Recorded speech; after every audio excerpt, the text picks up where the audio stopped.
هذا حكيم بالطب يحقق أحلامه، ومثقف وحاز التكريم. هذا حكيم ويد تتحسس وآلامه، يهدي للوطن التكريم. هذا فهيم وفهيم أفضل رفقاء في المعمل يهوى الكيميائي.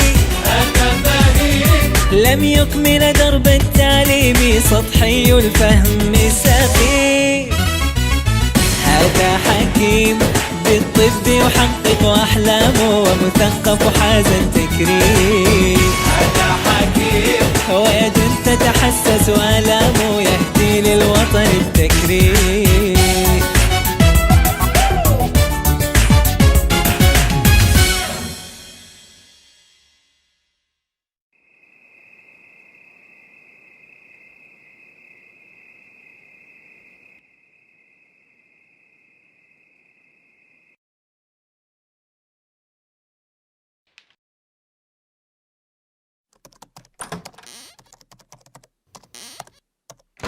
ألا يا الله، من يوم ما اشتريت اللابتوب هذا وانت مهمل بدراستك وغاطس في الانترنت. لحظة بس شوية حكيم، دقائق بس وبكمل وبرجع للمعمل. طيب أنا والله العظيم خايف عليك.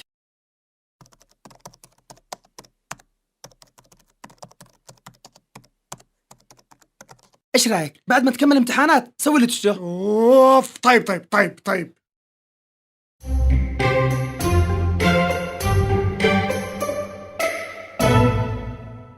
لا فين رايح؟ بتروح يعني تراجع واللابتوب معك؟ بلقي نظرة حاجة مهمة جدا وبعدين برجع أقفله.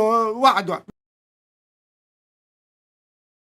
ماش فايدة فيك، ماش فايدة فيك.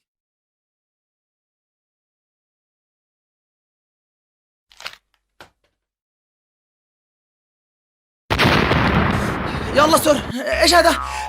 لا، شكل الحرب قرحت.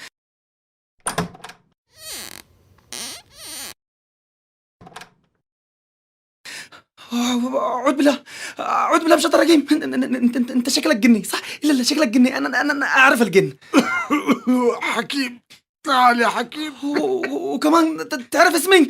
والله انك يعني صراحة انت مش جني عادي، انت مارد كبير. ايش من مارد ايش من جن؟ أنا فهيم صاحبك. فهيم، وش اللي حصل لك؟ ايش استواه؟